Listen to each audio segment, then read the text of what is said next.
संदीप जोशी जी हैं, हाँ उज्जैन मध्य प्रदेश से। हाँ। इनका प्रश्न है, डर और विवेक में अंतर कैसे पहचाने? फिर से कहिए। डर और विवेक में। जल, डर, भय। अच्छा अच्छा। डर और विवेक में अंतर कैसे पहचाने, खासकर तब जब बड़ा निर्णय लेना हो। कोई बड़ा निर्णय लेना हो, हाँ। तो उस समय डर और विवेक को में अंतर क्या, कैसे पहचाने? कैसे उसमें समझें कि विवेक किसे कहते हैं, भय किसे कहते हैं गुरुजी? भय और विवेक, ये देखो ध्यान का विषय है। ध्यान करते करते योगी के सामने आत्मज्ञान से पहले एक विवेक ज्ञान का स्टेज आता है। अब विवेक ज्ञान का स्टेज जब आ जाता है तो अपने आप अंदर महसूस होता है कि अब नहीं भटक सकते, अब मेरे जीवन में कोई भय नहीं आ सकता, अब मैं विचलित हो ही नहीं सकता। यह दृढ़ता अपने आप प्रकट हो जाती है। अब उसके आगे की सीढ़ी तब जो है आत्मज्ञान का है। यह जो है थोड़ा ध्यान के मार्ग का विषय है। भय और अविवेक के अंतर वही ध्यान मार्ग में समझ में आता है, ऐसे सांसारिक जगत में नहीं आता। बहुत लोग बॉडीगार्ड रखे हैं, फिर भी मार दिए जा रहे हैं जी। क्यों? तो भय से, अगर अपने को भय से निवृत्त चाहते हो, डर से निवृत्त चाहते हो, तो ध्यान मार्ग में बैठो, यानी प्रभु के शरण में अपने को समर्पित कर दो। देखो एक एक करके सब खत्म जी जी गुरु जी। ये रेखा नायर जी तिरुवनंतपुरम केरल से हैं। इनका प्रश्न है, क्या आज का तनाव कर्म का परिणाम है? क्या आज का तनाव कर्म का परिणाम है या जीवन शैली की गलती? इसे रोजमर्रा में कैसे ठीक किया जाए? प्रश्न इसे ठीक है, जो आजकल का जो तनाव हो, जीवन शैली ही मुख्य कारण है। हमारे पूर्वज लोग ब्राह्म मुहूर्त में उठने की बात किए और आज हम वही गलती करते हैं। ब्राह्म मुहूर्त में कोई नहीं उठता, असंख्य रोग पाल लिए हैं, जबकि पहले की अपेक्षा बढ़िया भोजन लेते हैं।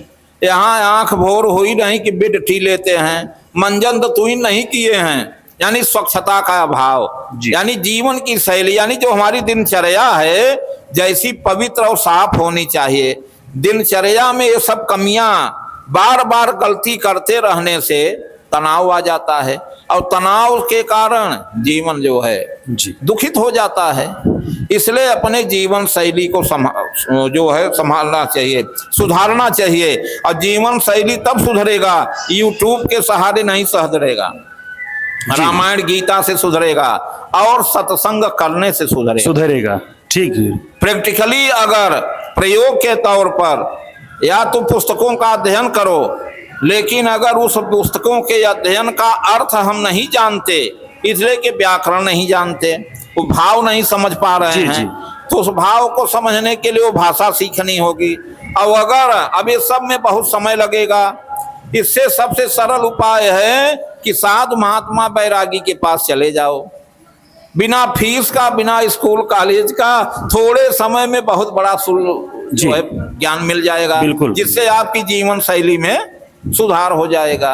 और जब जीवन शैली सुधर गई तो ऑटोमेटिक आपकी सारी समस्या दूर हो गई। ये प्रदीप सिंह देहरादून उत्तराखंड से हैं। इनका प्रश्न है, आध्यात्मिक बनने का अर्थ क्या संसार छोड़ना है या संसार में रहते हुए भीतर संतुलन बनाना? उसका व्यवहारिक स्वरूप क्या है? इसका व्यवहारिक स्वरूप में यही है, हमको याद है एक उदाहरण के तौर पर कि हमारे एक बड़े बाबा थे, हमारे बाबा के बड़े पिताजी के लड़के। एक जमाना था अंग्रेजों के जमाने में, जब अंग्रेज हमारे शुरुआती दौर में आए, ईस्ट इंडिया कंपनी की गवर्नमेंट थी, तो उस समय हमारे यहाँ शिक्षा की व्यवस्था में 7 का मिडिल नहीं था, 6 क्लास का मिडिल था। उस जमाने के हमारे बाबा के वो बड़े पिताजी लड़के 6 वाला मिडिल पास थे और कबीर पंथी टाइप का उनका जीवन था। तो एक कहावत कहा करते थे, सबसे मिले अलग रहिए यही ज्ञान ज्ञानी का। सबसे मिले अलग रहिए यही ज्ञान ज्ञानी का। आप संसार में रहिए, वो समझाते थे, आप संसार में रहिए। संसार से कोई साधु बैरागी हो गया, जंगल में रहता है तो जंगल के संसार में है, कोई कहे कि हम संसार छोड़ दें, बहुत कर सकते हो, घर द्वार छोड़ सकते हो, जी, गांव घर छोड़ सकते हो, इस जिला से दूसरे जिला, दूसरे प्रांत में कहीं न कहीं तो रहोगे अगर शरीर में हो तो संसार नहीं छूटने वाला है। ये हमारा दिमागी भ्रम है, बल्कि संसार में और उलझने वाला है। ये संसार सीमित था, जंगल झाड़ी पहुंच गए, मठ में मठाधीश बना दिए गए, बहुत बड़ा संसार बढ़ गया, तो कहाँ छूटना हुआ, बल्कि और फंसना हो गया। तो घर द्वार छोड़ना जो है अध्यात्म नहीं है जी। घर द्वार में रहते हुए वही एक पहर भगवान न भजियो कुशल कहाँ से होए, थोड़ा समय निकाल के परमात्मा के नाम घर में रहते हुए समय दो, देखो जी गुरु जी। ये असली अध्यात्म ये है। आदित्य मुखर्जी दुर्गापुर पश्चिम बंगाल से हैं। हाँ इनका प्रश्न है, जब सफलता मिलने लगे और भीतर खालीपन बना रहे, हाँ सफलता, जब सफलता मिलने लगे और भीतर खालीपन बना रहे, हाँ तो जीवन किस दिशा में सुधार मांग रहा होता है? हाँ प्रश्न वैसे अच्छा है। सफलता माने बाह्य रूप से, हम जो नौकरी से धन चाहते हैं वो धन मिलने लगा जी, जो वाहन चाहते हैं वाहन आ गया, हम सुख सुविधा से संबंधित सारी वस्तु की जो हम कल्पना करते हैं थोड़े प्रयास से प्राप्त हो गया, हाँ तो इसी को हम सफलता मान लेते हैं कि हमारा जीवन सफल है। वो जीवन सफल नहीं है, वो साधन सुलभ हो रहा है जी। जीवन की सफलता तो अध्यात्म है। जो खालीपन है वो आत्मा अंदर से कचोट रहा है, वो कह रहा है कि तुम जिसको सफलता जिसको तुम सफलता मान रहे हो सफलता नहीं है। मुझे क्या दे रहे हो, मेरे लिए क्या कर रहे हो? जिस काया में मैं हूं उस काया की सफलता को ही सफलता मान रहे हैं। अरे पगले, अपने को पहचानो। जो खालीपन है, जो महसूस करा रहा है कि सब कुछ बाहर से भरा जरा है, अंदर खालीपना है, तो इसका एहसास अंदर जो बैठा है परमात्मा का जो अंश है, अंशी आत्मा, वो कचोट रहा है, वो आगाह कर रहा है कि यहाँ क्या ध्यान दे रहे हो। बाहर तो ध्यान दे कितना साधन जुटा लिया जो तेरे साथ जाने वाला नहीं है। अरे यहाँ देखो जो तेरे साथ जाने वाला, इसको सुधारो, इसका ध्यान दो। यही करते करते बड़े बड़े राजा महाराजा, राजा भरथरी वगैरह चक्रवर्ती सम्राट थे, राजा विक्रमादित्य के ज्येष्ठ भ्राता थे, ध्यान देने की बात है। लेकिन राजा भरथरी अंत में सन्यासी हो गए।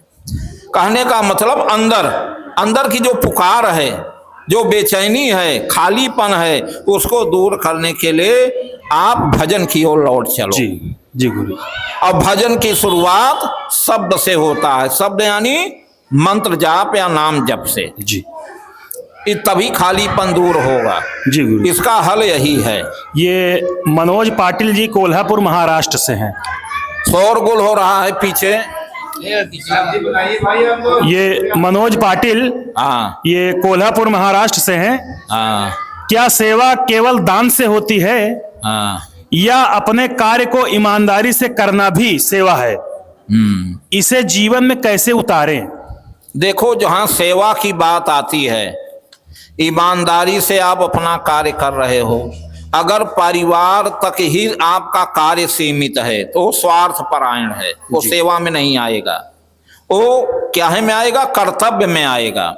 भाई परिवार को आप व्यवस्था में लगे हो, परिवार के लिए कमा रहे, बाल बच्चों को पढ़ा रहे हो, खेती बाड़ी कर रहे हो, कपड़ा लत्ता सारी व्यवस्था कर रहे हो, विवाह शादी कर रहे हो, ये स्वार्थ का विषय है। स्वार्थ का यहाँ अर्थ घृणा नहीं लेना चाहिए। स्व अर्थ, अर्थ माने प्रयोजन, स्व माने अपना। अपने परिवार, हमसे जुड़े हुए जो परिवार हैं उनके प्रयोजन को हम पूरा कर रहे हैं, तो ये स्वार्थ परक चीज है, ये सेवा में नहीं आता। सेवा जो है परार्थ होती है, सेवा परार्थ होती है। अपने परिवार से अलग हट करके सामाजिक तौर पर, सांसारिक तौर पर जो बहुत गरीब हैं, दुखी हैं, उनके स्तर पर चाहे दवा के माध्यम से, चाहे पैसा कौड़ी के माध्यम से, भूखे के भोजन कराने के माध्यम से, गरीब बच्ची है उसके विवाह में हमने दान कर दिया। जी जी जी। जो इस तरह से हम जो है परार्थ जो हम भावना से सहयोग करते हैं, चाहे शरीर से, चाहे धन से, चाहे धान्य से, उसी का नाम सेवा है। जी जी गुरु। और इससे आत्मिक सुख मिलता है। बिल्कुल गुरु जी। और जब तक आप अपने परिवार तक जिम्मेदारी निभाते हैं, गलत वो नहीं है, वो आपसे जुड़ा हुआ मामला है, वो आपकी नैतिक जिम्मेदारी है, कर्तव्य है, वो तो करना ही पड़ेगा। कमाओ चाहे ना कमाओ, लेकिन 100 रुपया रोज घरे आवो चाहिए। जी गुरु जी। है ना, तभी तो रोटी सब्जी दाल भाजी चलेगा। कम से कम बेसिक खर्चा, नहीं कुछ आमदनी है, अब कहाँ से आएगा तुम जानो। कमाओ चाहे ना कमाओ, 100 रुपया घरे को रोज खर्चा खड़ा है। तो ये जिम्मेदारी है, ये पारिवारिक, इसको जो है सेवा में नहीं आ सकता जी। ये आपकी नैतिक जिम्मेदारी, क्योंकि वो आपसे व्यक्तिगत मामला है। और सेवा में परार्थ है, अपने के अतिरिक्त हम जो धन से, शरीर से जो सहयोग करते हैं, प्रदान करते हैं, उसका नाम सेवा है।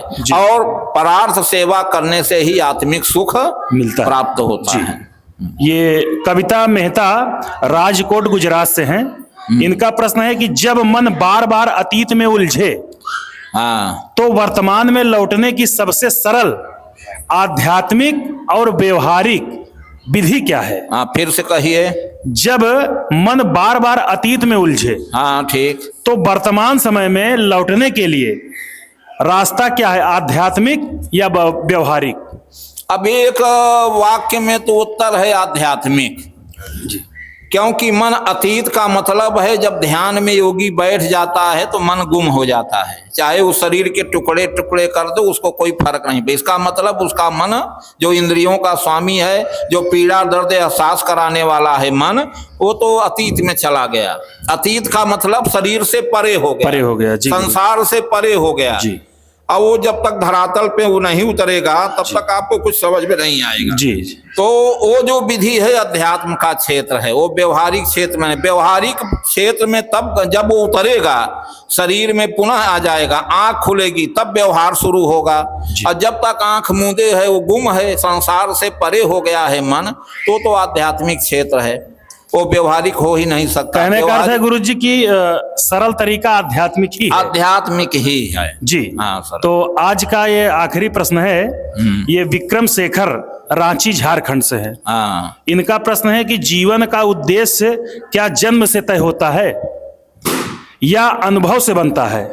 जीवन का उद्देश्य क्या जन्म से तय होता है हाँ, या अनुभव से बनता है? हाँ। और हम उसे पहचानने की शुरुआत कहां से करें? जीवन का उद्देश्य जो उन्होंने कहा, या जन्म से होता है या अनुभव से होता है। जीवन तो जन्म से होता है, जीवन की जो शुरुआत है वो तो जन्म से होता है। जी। अगर हम उद्देश्य पर जाएंगे तो अनुभव से होगा, अनुभव से तब होगा जब हम कार्य करेंगे। जी गुरु जी। जीवन से यानी जन्म लेने के बाद हम जैसे जैसे बड़े होंगे, जी। वैसे वैसे हमारा कार्य करेंगे, गिरते पड़ते कोई भी कार्य करेंगे। जैसे एक कहावत है अरस्तु का, एजुकेशन शिक्षा शास्त्र बीए में लिए थे, तो उसमें उसकी परिभाषा आई थी, जिसका हिंदी अनुवाद है। अरस्तु ने ये कहा कि इस बालक को स्वतंत्र छोड़ दिया जाए, माने गुरुकुल नहीं चाहिए, विद्यालय नहीं चाहिए, उसको डांटो नहीं, उसको समझाओ नहीं, उसको वैसे छोड़ दो जंगल झाड़ी में।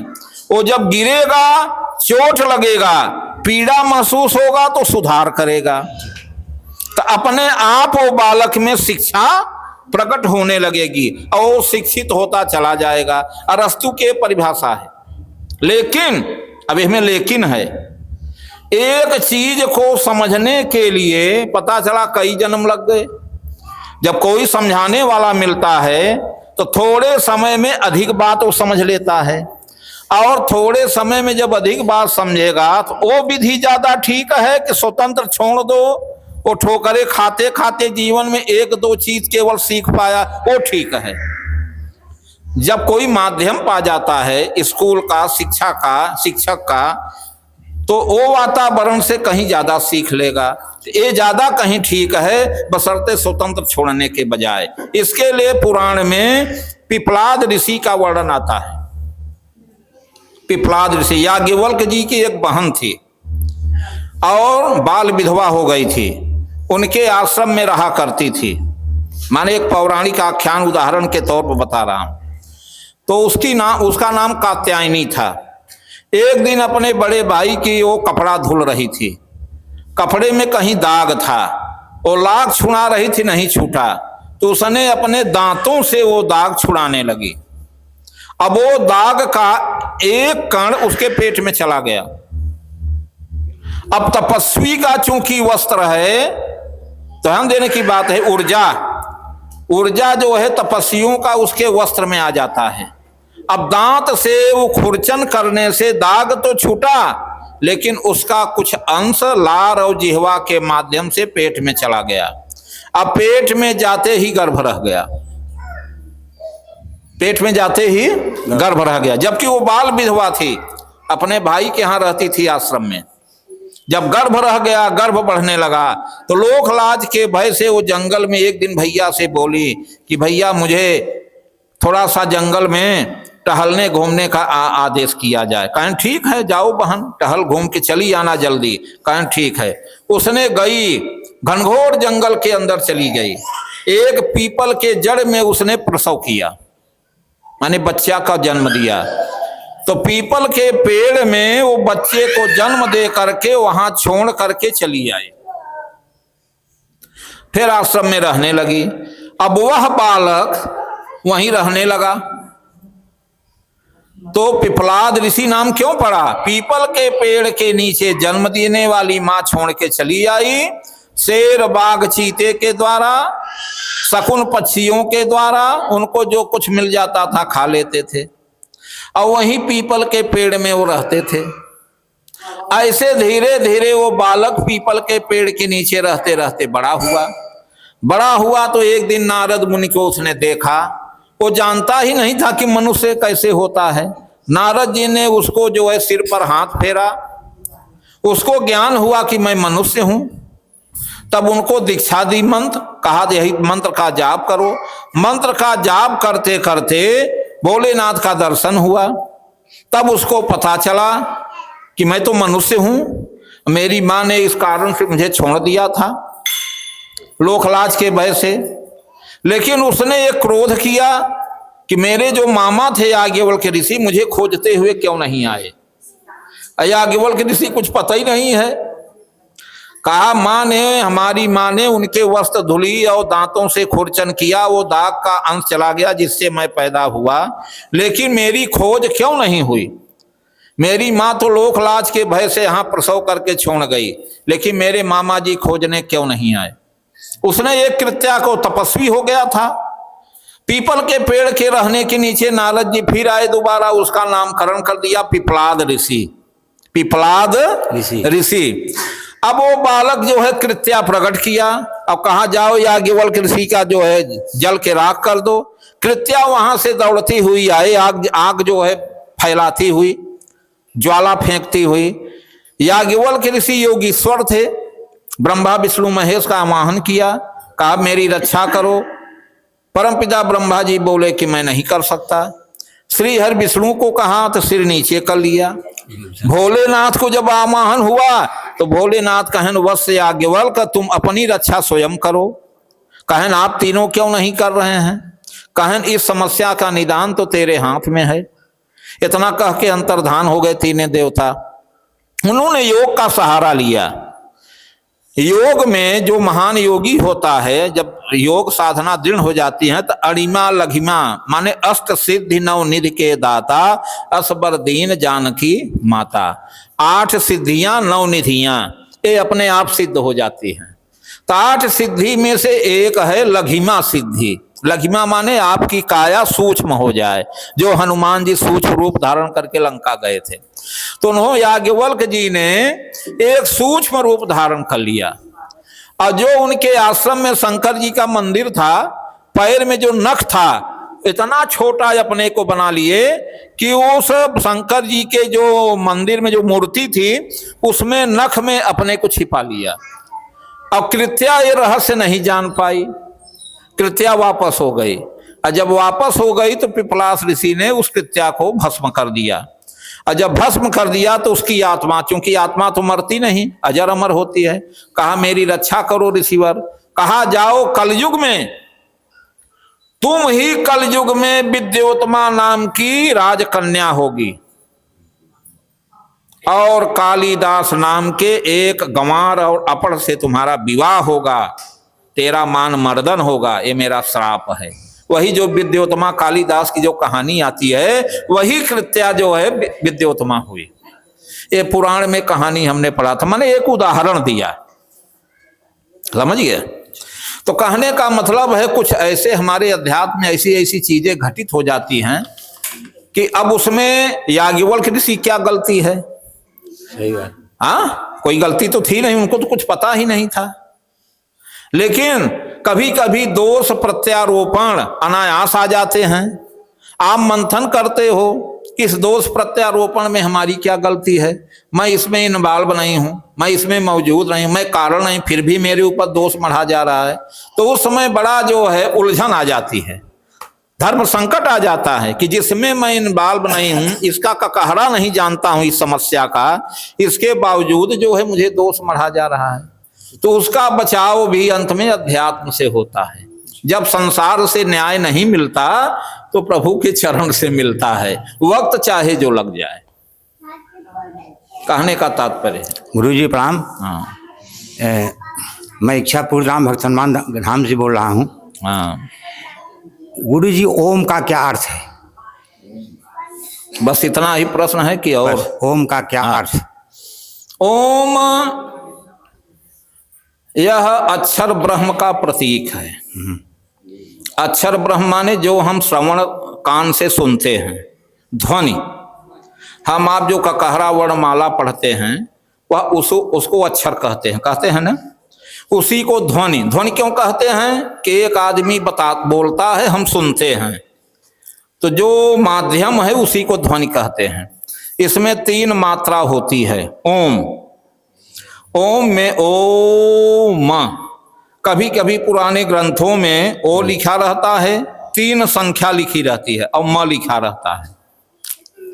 आजकल तो केवल ऊ बना देते हैं, बड़ा ऊ, ऊपर चंद्र बिंदु रख देते हैं। आजकल की लिपि में तो ये ज्यादा मिल रहा है। अब पुरानी प्रतियों में ओ और संख्या में 3 और म लिखा रहता है। तो 3 का तात्पर्य क्या है?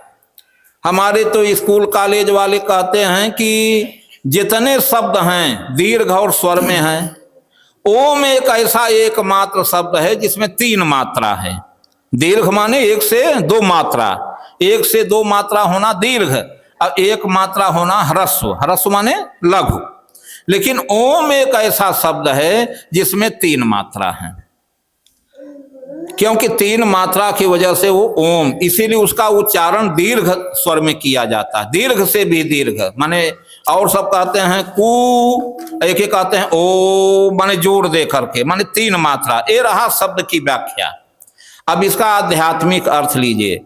जो 3 संख्या है ये ब्रह्मा विष्णु महेश का वाचक है। ब्रह्मा विष्णु महेश तीनों देवताओं की उत्पत्ति, संसार जब महाप्रलय काल में डूब जाता है तो यही शुरुआत में ब्रह्मा विष्णु महेश से पहले यही ओम आकाश में छप जाता था। उस जमाने में जो पुराणों में लिखा है, पुराणों में उस ओम से आगे चल करके प्रकाश फैलता है। अच्छा। और जब प्रकाशमान दुनिया हो जाती है तब उसी ओम में जो 3 संख्या है, उसी वह 3 संख्या 1 + 1 + 1 माने 3 भाग में बंट जाता है। तो पहले 1 से ब्रह्मा जी, दूसरे 1 से विष्णु, अंतिम 1 से भोलेनाथ प्रकट हो जाते हैं। और जब प्रकट हो जाते हैं तब ओम से आवाज आती है कि मुझे कौन धारण कर सकता है। तो ब्रह्मा और विष्णु नतमस्तक हो जाते हैं कि हम नहीं धारण, माने मौनम स्वीकार लक्षण, माने हम धारण नहीं कर सकते हैं। तो जो अंतिम थे वे बोलते हैं कि हे ओंकार स्वरूप अक्षरनाद ब्रह्म, तेरे को मैं स्वीकार करता हूं। अब जैसे ही उन्होंने स्वीकार किया, इन दोनों देवताओं के मस्तक में तीसरा नेत्र नहीं है, भोलेनाथ के मस्तक में तीसरा नेत्र बन जाता है। जो 3 आंख है, जो 3 आंख वाले देवता हैं, असली रूप से यही ओंकार के स्वरूप है। तो इसका आध्यात्मिक पौराणिक इस तरह से अर्थ है। ज्यादा लंबा बैठ हम नहीं पाऊंगा, इसलिए और व्याख्या देने में असमर्थ हूँ। बाकी तो इच्छा है कि बहुत कुछ बोल जाऊं, लेकिन शारीरिक अब जो है पैर से अब उतना बैठने का वो नहीं चल रहा है। और कोई प्रश्न जो 2-4 मिनट प्रश्न में थोड़ा सा भ्रम है। हाँ क्योंकि इसको पढ़ रहा था एक जहाँ तुम निकला था कि ओम का क्या अर्थ है, हाँ तो उसमें गुरुजी एक ब्रह्मा विष्णु महेश, हाँ क्या शिव अलग है ब्रह्मा विष्णु महेश से? हाँ हाँ यही पूछे मतलब। हाँ। ब्रह्मा विष्णु महेश यही कहते हैं, ब्रह्मा विष्णु महेश शंकर कहते हैं, लेकिन शिव शब्द जो लिखा हुआ है वो क्या अलग है? वो अलग हैं। हाँ कैसे गुरुजी? इसके लिए व्याख्या अगर इतिहास जानेंगे तो शिव पुराण पढ़ा जाए। अच्छा। शिव पुराण में जिसको पुरुष और प्रकृति, यहाँ से चलिए, हाँ पुरुष और प्रकृति सृष्टि के आदि में जी। नवग्रह मंडल नहीं, आकाश नहीं, आकाश के आकाश का बड़ा रूप है अंतरिक्ष जी। उस अंतरिक्ष में जब 14 भुवन डूब जाते हैं महाप्रलय काल में, तो जो आदि शिव है, जिसको आदि कहते हैं, आदि देवता जी, जिसको आजकल हम बोल भाषा में आदि देवता कहते हैं ना, देवों को देव महादेव आदि देव, तो आदि देवता जो है वो अंतरिक्ष में रहता है निराधार। अच्छा। और जब समय काल परिस्थिति सृष्टि रचने की इच्छा होती है तो वह आदि देवता ध्यान से उठता है, और उठने के बाद अपने दाहिने छाती को ऐसे, बाएं छाती को वैसे सहलाता है, तो उससे एक नारी प्रकट होती है, जिसको साहब ऋषियों मुनियों ने प्रकृति देवी कहा है। तो वो आदि देवता हुए आदि शिव। शिव क्यों हुए? जो कैलाशपति शिव हैं एक मूड वाले, वो आदि शिव 5 मूड वाले हैं। जो इनका स्वरूप है पहनावा वही उनका है, बस इतना ही अंतर है कि वो 5 मूड वाले हैं, एक मूड वाले। हम आप अपने समझ की दृष्टि से उनको शिव कह देते हैं। तो आदि शिव से अब हम आपको वंशगत बताते हैं।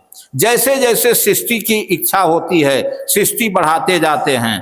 आदि शिव वो जो प्रकृति है जी, जो मूल प्रकृति है, वह मूल प्रकृति के मुकुट में रहस्य है।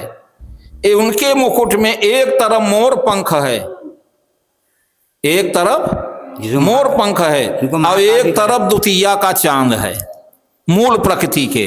यही कारण है कि आगे चल के जो मूल देवता है पुरुष आदि शिव, उस आदि शिव से जब सदा शिव होते हैं, आदि शिव, सदा शिव और शंभु शिव, यहां तक संख्या उनकी 5 सिर वाला होता है। अच्छा, 55 कहा गया है। और उसके बाद तब शिव होते हैं, तब शंभु होते हैं, शंभु के बाद तब महेश होते हैं। अच्छा, तो महेश, ये उनकी एक परंपरा है। ब्रह्मा विष्णु में जब आपस में झगड़ा हुआ तो आदि शिव के पास गए, तो उन्होंने उनका अज्ञानता मिटाने के लिए फटकार लगाई। कहा तुमसे पहले, आदि शिव बोलते हैं कि तुमसे पहले मैंने सदा शिव, सदा शंभु शिव और शंभु महेश, इनको मैंने प्रकट किया है। ये अपने कार्य में रत हैं, ये आपस में द्वंद्व नहीं है, झगड़ा नहीं करते हैं। अब तुम दोनों जो है आपस में झगड़ा करते हो अपनी महानता को लेकर के, तुम लोग कुछ नहीं हो। जब दोनों के बीच में शिवलिंग प्रकट हुआ है ना, जो कहानी आती है कि अब उसका पार, आकाशवाणी हुई, इसका पार जो लगा लेगा वही श्रेष्ठ देवता होगा। तो 12 रूप धारण करके विष्णु ऊपर गए, ब्रह्मा जी नीचे गए, लेकिन नहीं पाए। केतकी फूल को माध्यम बनाए, वो झूठ बोल गई तो श्रापित हो गई। क्या जो ये कहानी है महाकाल प्रकृति, तो महाकाल, तो ये जो आदि जो शिव हैं ये फटकार लगाते हैं कि तेरे के पहले तुम्हारे इतने बड़े भाइयों को मैंने प्रकट किया, और जिनको जो कार्य सौंपा वो अपने कार्य में अचल हैं, आपस में द्वंद्व नहीं करते। तुम दोनों द्वंद्व क्यों कर रहे हो? मूल कारण तो मैं हूं, मूल कारण मैं हूं। तो विष्णु भगवान कहते हैं मूल कारण का अर्थ क्या समझे? कहा ओंकार स्वरूप। और जैसे ओंकार स्वरूप बोले वैसे ओम ध्वनित हुआ, छप गया, और वो 3 संख्या आई, और 3 संख्या में आगे ब्रह्मा विष्णु और कैलाशपति महेश्वर शिव छप गए। तब इनकी आंख खुली। तो ये सब पुराणों के पढ़ने से, सत्संग करने से बहुत गूढ़ बातों का उत्तर मिल जाता है। हाँ, ये है कि आजकल लोग कुतर्क बहुत करते हैं, अध्ययन नहीं, सत्संग नहीं, 2-4 अक्षर पढ़े कि कुतर्क करना शुरू कर देते हैं। यही गड़बड़ी है। कुतर्क नहीं करना चाहिए। कोई आध्यात्मिक रहस्य का, कोई आध्यात्मिक प्रश्न का उत्तर स्वयं अगर पढ़े लिखे हो तो अध्ययन करो, हाँ। और नहीं तो फिर विद्वानों के पास जाओ, तभी इसका, लेकिन समय लगेगा। माने ते ही बहुकाल करी सत्संगा, तबई होई संशय मन भंगा। मन का भंग माने हमारा कुतर्क, तभी जाएगा हमको जो प्रश्न का उत्तर तभी सफलता से मिलेगी बहुत काल तक जब हम सत्संग करेंगे। और सत्संग क्या हो, सांसारिक ना हो, सत्संग भगवान के चर्चा से, उनकी लीला से संबंधित सत्संग हो, तभी समझ में आएगा। ये चीज है। गुरु जी एक प्रश्न और है, पंचानन खड़ानन, पंचानन खड़ानन में अब आनन का अर्थ तो मुख होता है, शाब्दिक जो अर्थ लिया जाता है। पंचानन शब्द तो भगवान भोलेनाथ, वही आदि शिव के 5 मुख से आया है शब्द, पर्यायवाची की दृष्टि से। अब खडानन जो है, आगे जब वो महेश्वर शिव कैलाशपति हुए, उनके जो पुत्र कार्तिकेय हुए, 6 कृतिकाओं के द्वारा सेवित होने से उनको आकाश में जब उनका सेवा होने लगा तो 6 माताएं उनको कृतिका कहते थे। तो उनको स्तन से दूध टपकने लगा। बालक एक था तो उन्होंने कहा मैं स्तनपान कराऊंगी, वो बोली मैं। अब बालक एक था तो बालक जो है अद्वैत था, ईश्वर का अंश था, वो समझ गया कि मेरी 6 माताओं स्तनपान कराना चाहती हैं। तो अपने माता के स्तनपान करने की भावना का आदर करते हुए उन्होंने 6 मुख धारण कर लिया। और जब 6 मुख धारण नहीं किया, 6 रूप धारण कर लिया एक ही स्वरूप का। स्तनपान करने के बाद आकाशवाणी हुई कि आप एक रूप हो जाओ, तो गले से नीचे एक काया हो गई, ऊपर 6 मुख हो गया, तो खडानन कहलाने लगे। तो ये सब पौराणिक इतिहास हैं। हाँ, मिलते हैं।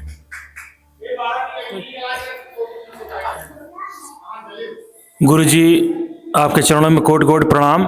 आज जो आपने हम लोगों उपस्थित यहाँ पर हम सभी भक्तों को जो आपने आध्यात्मिक ज्ञान दिया, और जो सामाजिकता से या आध्यात्मिकता से जो भी ज्ञान आपने दिया, सब उपस्थित यहाँ पर भक्त अपने जीवन में इसको उतारें, हाँ, उसको अपनाएं और ग्रहण करें, और अपने माध्यम से किसी दूसरे को भी इस ज्ञान को बांटें और उन्हें आध्यात्मिक ज्ञान से भी ओतप्रोत करें। और इसी शब्दों के साथ हम प्रणाम करते हैं आपको। और आज का ये राम कथा का जो कार्यक्रम है, यही पे एक प्रार्थना और है। जैसे प्रश्न बाहर से आते हैं, इसी तरह से प्रश्न आप लोग भी मंथन करें। और कहाँ मंथन करें, ऐसे नहीं पूजा स्थल घर में होगा ना, मंदिर होगा तो घर में बनाए होंगे। पूजा स्थल में जो कुछ भी पूजा करें, उसके बाद कलम कागज जरूर रखें। जी जी। और वहां पर जो मन के उद्गार हैं जी, उनसे संबंधित प्रश्न आप लोग नोट कर लें, और नोट करके यहाँ आए। और जैसे जैसे हम स्वस्थ हो रहे हैं वैसे वैसे समय देंगे, उन प्रश्न का जवाब जो हमसे हो पाएगा बिल्कुल गुरु जी। हाँ, क्योंकि दिमाग है, मन है, अनेक जिम्मेदारी है। प्रश्न उठा, फिर उठे, 4 लोग आ गए, भूल जाता है जी। तो लिखित रहेगा तो ठीक रहेगा। तो जिस तरह से इसे एक सीख लेना चाहिए कि बाहर के लोग कितने जिज्ञासु हैं, अनेक प्रांत के लोग हैं, बताइए कितना जीवन से संबंधित तमाम जो है प्रश्न, ऐसे आप लोग भी नोट करके ले आइए, उस पर चर्चा हो, उस पर चर्चा हो। बिल्कुल गुरुजी, सही। तो शास्त्रार्थ शब्द है कि पहले ऋषि मुनि यज्ञ आगाज से खाली होते थे, तो खाली समय में सोने से पहले शास्त्रार्थ करते थे। शास्त्रार्थ का मतलब कि बात बतंगड़ नहीं कि युद्ध करने लगते थे। शास्त्रार्थ माने ज्ञान विषय, ज्ञान के विषय में। इसी तरह से आप लोग भी नोट करके ले आइए, ठीक है, उस पर विचार विमर्श हो। कोई जरूरी नहीं है कि सारे प्रश्न बाहर से ही आवे। नहीं गुरुजी, हम आप बाहर के सुन। हम एक संत कहते थे, जूठा कब तक चाटत रहो। वो अपने ठेठ भाषा में बोले, अरे पगले झूठा कब तक चाटत रहो, माने दूसरे का ज्ञान, दूसरे का जूठा कब तक सुनते रहोगे, चाटते रहोगे। जी जी। अरे स्वयं भी तुम खाओ, अनुभव लो, स्वयं भी खाओ और अनुभव अनुभव लो। इसलिए भैया थोड़ा नोट करिए। जी। बाहर उठने पर 4 लोग आ गए भूल जाता है। हाँ, हाँ। इसलिए पूजा स्थल पर एकांत रहता है। जब पूजा करके उठने लगते हैं तो आपको महसूस होगा कि उस समय हमारा एकाग्रता बड़ी अच्छी रहती है। जी। अब कलम कागज रखे रहो, कोई विचार उठता है या कोई ग्रंथ का पाठ रामायण गीता कर रहे हैं तो उसमें से कोई चीज जो आपको लगा तो नोट कर लो कि चलो टूट जाएंगे। इस तरह से करिए तो इधर से भी अब ये चीज ऑनलाइन माध्यम से बाहर जाएगा। जी जी। कि हम ही लोग बाहरी लोग जो प्रश्न करते हैं वहीं तक नहीं, वहाँ जो गोष्ठी में लोग आ रहे हैं वो भी जिज्ञासु, वो भी ऐसे ऐसे प्रश्न करते हैं, उनका उत्तर तो कोई जरूरी नहीं है कि उनका प्रश्न का उत्तर हम आप समझें। हाँ, बल्कि यहाँ के प्रश्न का उत्तर वो लोग बाहर के लोग भी ऑनलाइन माध्यम से इस विधि से वो भी समझे। नहीं गुरुजी, आपने ठीक किया। इस तरह से यह विस्तार होगा। आपने जो अभी अपने मुखार बिंदु से उपस्थित सभी भक्तों को ये चीज आपने कहा, हाँ। तो ये बहुत अच्छा हुआ। हाँ। और अगले बार हाँ, जो आपकी शनिवार अगले मंथ महीने में आएगा, हाँ, हाँ, तो जो आपने बात कही है हम सभी भक्तों के लिए, हाँ, तो बिल्कुल हम सब स्वयं अपने मन में कुछ न कुछ प्रश्न जरूर सोचेंगे। हाँ, और उसको अपने मन में रखेंगे। हाँ, और आपके सामने समक्ष उसे उसका उपाय आपसे पूछेंगे। हाँ, उपस्थित सभी भक्तों से मेरा निवेदन भी है। तो यहाँ पर उपस्थित सभी भक्त अपने स्थान पर खड़े हो जाएं और बाबा बजरंगबली जी की आरती हो। हाँ। और आरती के बाद ही प्रसाद ग्रहण करें और राम कथा का समापन भी हो। नहीं